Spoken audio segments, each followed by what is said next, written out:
Amarré à la plus grande base navale de Suède, le HMS Gotland est l'un des 3 sous-marins de ce type exploités par la marine du pays. Le commandant de la première flottille sous-marine suédoise a déclaré que le pays nordique disposait d'une force sous-marine depuis près de 120 ans.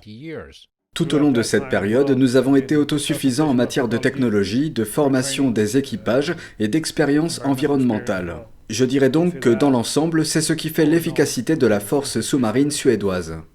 Le responsable des collections du musée naval suédois a déclaré que le pays avait réduit ses forces armées après la guerre froide.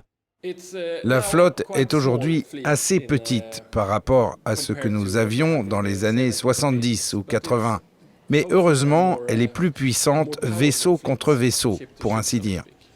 La Suède possède un littoral de près de 3200 km. La chef de la Royal Navy suédoise a déclaré que la Russie avait intensifié ses activités en mer Baltique depuis 5 ou 6 ans. Nous surveillons cette zone, nous y sommes, nous travaillons en collaboration avec d'autres nations. La Suède entend consacrer 2% de son PIB à la défense d'ici à 2026 pour accroître sa capacité militaire sur terre, en mer et dans les airs.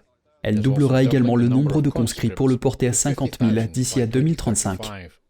Nous avons besoin à la fois de nous développer, et c'est peut-être plus une question de capacité que d'aptitude, mais nous devons aussi agir avec les autres.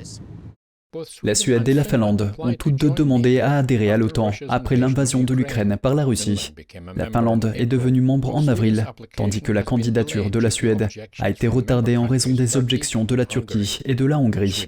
Entre-temps, les troupes suédoises ont continué à s'exercer avec des troupes d'autres pays et ont accueilli un exercice majeur des forces internationales au printemps. Le pays nordique espère que ces sous-marins donneront à l'alliance militaire un avantage stratégique en mer Baltique.